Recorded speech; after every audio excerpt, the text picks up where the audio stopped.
भो बालकाः सुप्रभातं प्रातःकालीन वेलायां देववाण्याः वादने भवतां स्वागतं व्याहरामि। अद्य व्याकरण अंतर्गत अहं विसर्गसन्धिं कथयामि। विसर्गसन्धेः विषये वार्तां करिष्यामि। परन्तु इतः पूर्वम् एकं श्लोकं तव कृते। खलः सर्षपमात्राणि परछिद्राणि पश्यति। खलः सर्षपमात्राणि परछिद्राणि पश्यति। आत्मनः बिल्वमात्राणि पश्यन्नपि न पश्यति। श्लोकम् एकवारं पुनः शृणुत। खलः सर्षपमात्राणि परछिद्राणि पश्यति। आत्मनः बिल्वमात्राणि पश्यन्नपि न पश्यति। सुंदरं श्लोकमस्ति। साम्प्रतं मानवेषु परछिद्रान्वेषणम् अधिकतरं प्रतीयते। अस्य श्लोकस्य भावः अस्ति कि मनुष्यः परछिद्राणि पश्यति सर्षपमात्राणि यावत्, परंतु आत्मनः बिल्वमात्राणि छिद्राणि न पश्यति। पश्यन्नपि न पश्यति। पश्यति परंतु न पश्यति। तात्पर्यमस्ति हिंदी भाषायाम् अवगच्छ। दुष्ट व्यक्ति और सज्जन व्यक्ति दोनों में अंतर बताया गया है। दुष्ट व्यक्ति की क्या पहचान है? खला दुष्ट। खला सर्षपमात्राणि परछिद्राणि पश्यति। दुष्ट व्यक्ति दूसरे के दोषों को, छिद्र बने दोष, ठीक है, दुष्ट व्यक्ति दूसरों के दोषों को, छोटे छोटे भी जो होते हैं उनको भी देखता है, बड़े गौर से देखता है कि अमुक व्यक्ति ऐसा है, अमुक व्यक्ति ऐसा है, उसमें तो ये दोष है, उसमें तो ये दोष है। जो छोटे छोटे भी दोष होते हैं, दोष होना ये मनुष्य का स्वभाव है। मनुष्य के अंदर दोष तो होते ही हैं, क्योंकि मनुष्य होना ही दोष होना है। परंतु एक दोष वो होते हैं जो दूसरों को नुकसान पहुंचाते हैं। एक दोष वो होते हैं जो नुकसान नहीं पहुंचाते। वो अपने को थोड़ा बहुत भले नुकसान पहुंचा दें, लेकिन अधिक दोष नुकसान नहीं पहुंचाते। उनको दोष नहीं गिना जाता। लेकिन दुष्ट व्यक्ति दूसरों के छोटे छोटे दोषों को भी बड़ा करके देखता है, लेकिन अपने आत्मनः बिल्वमात्राणि, अपने जो बेल के बराबर बड़े बड़े दोष हैं उनको भी पश्यन्नपि न पश्यति, देखता हुआ भी नहीं देखता है। जबकि सज्जन व्यक्ति ऐसा नहीं होता। सज्जन व्यक्ति दूसरों के दोष को भी अवहेलना कर देता है, उसको नजरअंदाज कर देता है, उस पर गौर नहीं करता, कहता है चलो कोई बात नहीं। सज्जन व्यक्ति की पहचान होती है, अपनी अगर छोटी भी गलती हो गई होगी तो उस पर पश्चाताप करता है और कहता है कि भविष्य में हम ऐसा नहीं करेंगे। ये सज्जन व्यक्ति की पहचान है। और दुष्ट व्यक्ति वो दूसरों में ही दोष देखता है। तो ये प्रवृत्ति अच्छी नहीं मानी जाती, ये प्रवृत्ति अच्छी नहीं होती। हमको अपने दोष देखना चाहिए। अगर देखना है तो अपने दोषों को देखिए। हमारे अंदर ही इतने दोष होंगे, अगर हम उनको ही देखना शुरू कर दें तो शायद वो दोष खत्म हो जाए। लेकिन हम अपने दोष न देख करके दूसरों के दोषों को देखा करते हैं और अपने दोष तो बढ़ते रहते हैं और दूसरों पर ही टीका टिप्पणी करते हैं। ऐसा नहीं होना चाहिए, ठीक है। तो ये आज का सुभाषित, ये आज का सुविचार आपके लिए। इसके बाद अब आते हैं हम व्याकरण पर। जैसा कि हमने पहले ही बताया, आज हम विसर्ग संधि के बारे में चर्चा करेंगे। हमने शुरू में बताया था संधियां तीन प्रकार की होती हैं, स्वर संधि, व्यंजन संधि और विसर्ग संधि। स्वर और व्यंजन के बारे में हमने बता दिया। विसर्ग संधि, जहां पर विसर्ग का किसी स्वर या व्यंजन के साथ मेल होता है वहां विसर्ग संधि होती है। जहां पर विसर्ग का जो दो बिंदियां लगी होती हैं, हमने शुरू में बताया था, उनको विसर्ग कहते हैं। वो आह का उच्चारण देते हैं। तो जहां उन विसर्गों का किसी व्यंजन या स्वर के साथ मेल होता है, संधि होती है, मिलन होता है, मिलाप होता है, साहचर्य होता है, वहां पर विसर्ग संधि होती है, ठीक है। तो हम इसकी पहले एक संधि पर पढ़ाते हैं, उसका सूत्र देखिए। उसका सूत्र है विसर्ग संधि का, विसर्जनीयस्य सा, विसर्जनीयस्य सा, विसर्जनीयस्य सा, ये सूत्र है विसर्ग संधि का पहला सूत्र है।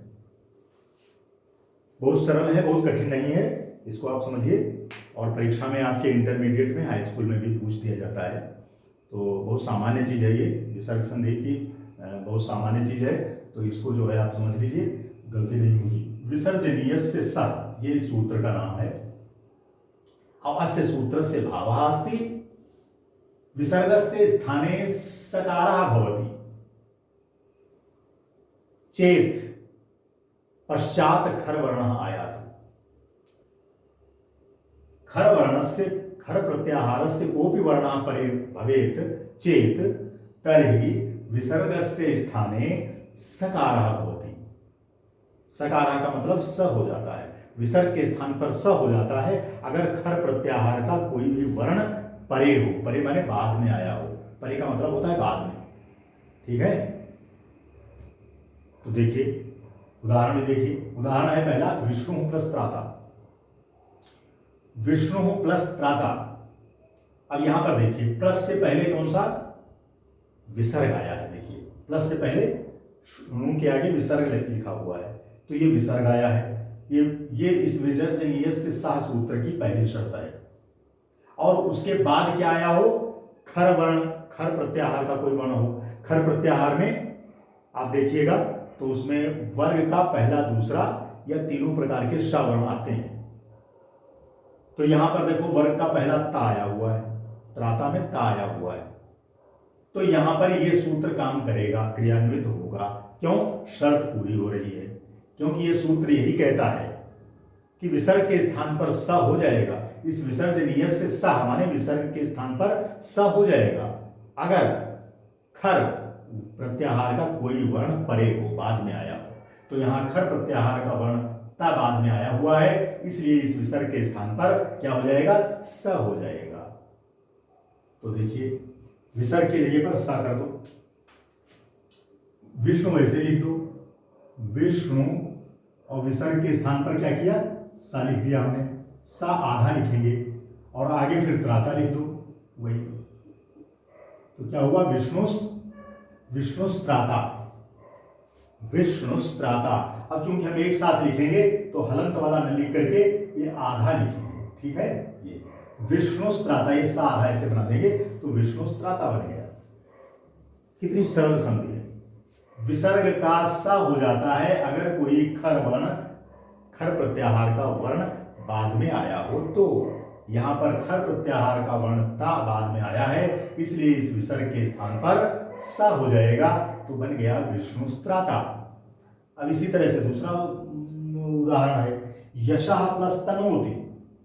यहां भी देखो यश के बाद विसर्ग है, माने प्लस से पहले विसर्ग है, आगे क्या आ रहा है, फिर ता आ रहा है।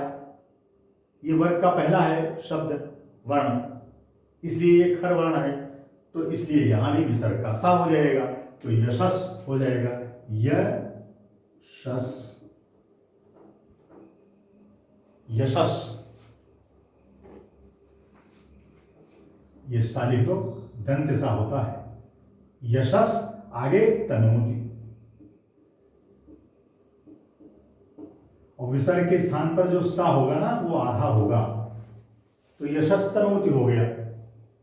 यशस्तनोति माने यश का विस्तार करता है, यशस्तनोति, तनोति, तनुता, तन्वन्ति, ये जो है विस्तार अर्थ में आती है धातु। तो यशस्तनोति माने यश का विस्तार करता है, यशस्तनोति, ठीक है। कोई शंका समाधान? अगला उदाहरण देख लो, हरि धन चलति। तो यहां भी हरि के बाद में विसर्ग पाया है प्लस से पहले, उसके बाद में फिर च आया है, ये भी पहला वर्ण है किसी वर्ग का। तो यहां पर च आया है, इसलिए यहां भी सा हो जाएगा। तो क्या लिखोगे, हरि वैसे लिख दो और सा आधा लिख दो, हरिस, फिर आगे आ गया चलति, हरिस चलति आया, ठीक है, हरिस चलति, सा आधा लिखा हुआ है, हलंत आगे हमने लिखा है, हरिस चलति। यहां पर हरिस चलति ये तो बन गया, लेकिन एक इससे पहले संधि आप पढ़ चुके हैं हल संधि में या व्यंजन संधि में, उसका नाम था ष्टुत्व संधि। अब ष्टुत्व संधि यहां पर लग जाएगी। क्यों? क्योंकि यहां पर वो ष्टुत्व संधि क्या कहती है उसका सूत्र है स्तोश्चुनाश्चु, और स्तोश्चुनाश्चु सूत्र कहता है यदि सकार या तवर्ग के बाद में शकार या चवर्ग का कोई वर्ण आया हो तो पहले सकार के स्थान पर शकार माने तालव्य शकार हो जाता है, ठीक है, या तवर्ग के बाद में चवर्ग हो जाएगा तवर्ग के स्थान पे। तो यहां पर देखो सा आ गया, ये दंत सा है सकार, आगे चवर्ग आ गया, तो स्तोश्चुनाश्चु सूत्र यहां पर लग जाएगा। वो क्या कर देता है, स को तालव्य सा कर देता है, तो यहां पर तालव्य सा हो जाएगा। तो बराबर करके ऐसे लिख दो ह री और तालव्य सा लिख दो आधा, और आगे चलत वैसे लिख दो, ठीक है। तो ये क्या बन गया, हरिश्चलति। तो यहां पर दो सूत्र लग गए, एक तो विसर्जनीय से सा पहले लगा जिसने हरि चलति को हरिश चलति कर दिया, विसर्ग के स्थान पर सकार कर दिया। लेकिन फिर स्तोश्चुनाश्चु सूत्र आ गया व्यंजन संधि का, वो कहता है अगर सकार या तवर्ग के बाद में शकार या चवर्ग आता है तो उसके स्थान, तो पहले वाले सकार के स्थान पर तालव्य शकार हो जाएगा। तो यहां पर तालव्य शकार हो गया तो हरिश चलति बन गया। तो फाइनल रूप क्या बना, हरिश चलति तालव्य शाह वाला, ठीक है। तो यहां पर दो संधियां हो गई। अगर तुम्हारी परीक्षा में हरि धन चलति आता है तो आप हरिश चलति ये भी लिख देंगे तब भी सही माना जाए, लास्ट बराबर करके हरिश चलति ऐसे लिख दीजिए, ठीक है।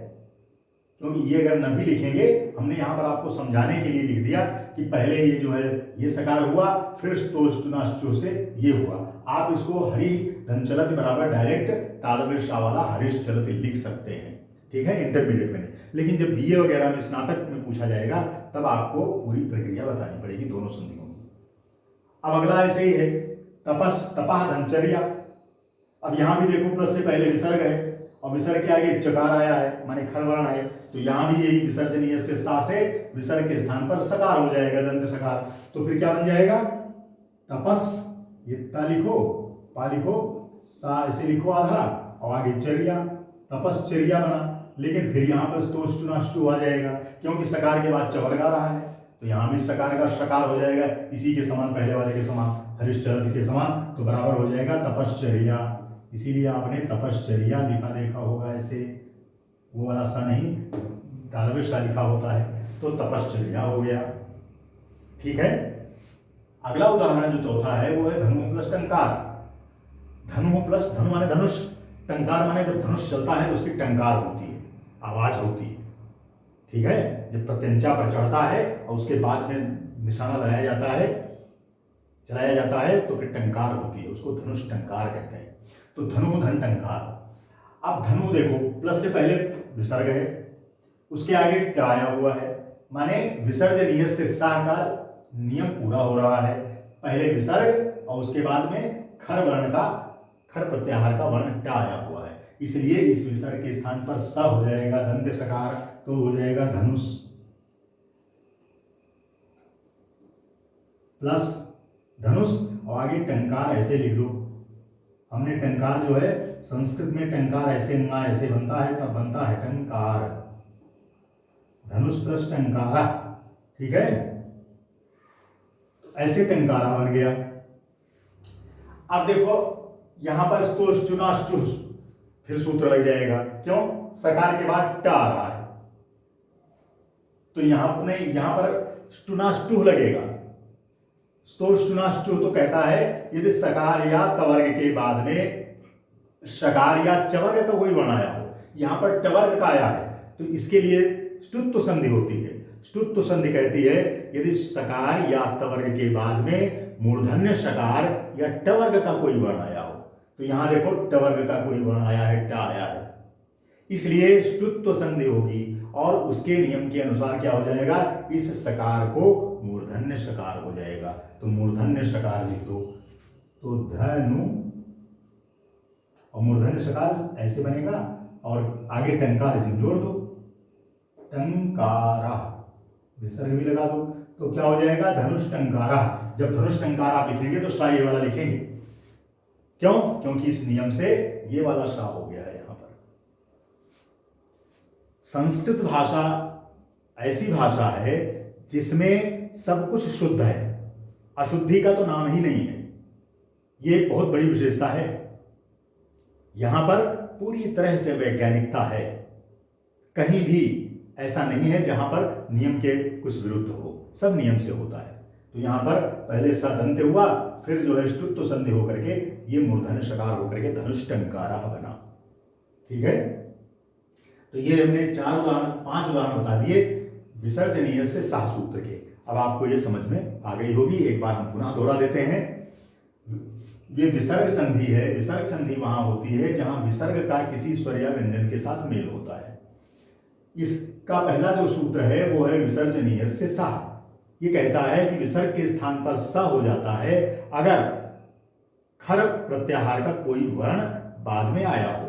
तो यहां पर विष्णु प्लस त्राता, यहां पर प्लस से पहले विसर्ग है, उसके बाद खर प्रत्याहार का वर्ण ता आया है, इसलिए इस विसर्ग का सा होकर के विष्णु त्राता बन गया। यशः तनोति, यहां भी वही है, इसलिए विसर्ग का सा होकर के यशस्तनोति बन गया। हरीश धन चलति, यहां पर भी वही है, विसर्ग का सा होकर के हरीश चलति, फिर ष्टुत्व संधि होकर के तालव्य षकार माने हरीश चलति बन गया। इसी तरह से तपश्चर्या बना, फिर इसी तरह से ष्टुत्व संधि, यहां पर पहले विसर्जनीय से सा, फिर ष्टुत्व संधि लगेगी तो धनुष्टंकारा बन गया। तो ये 5 उदाहरणों से आपको ये विसर्ग संधि समझ में आ गई होगी। इसमें से आपके कोर्स में ये उदाहरण आते हैं।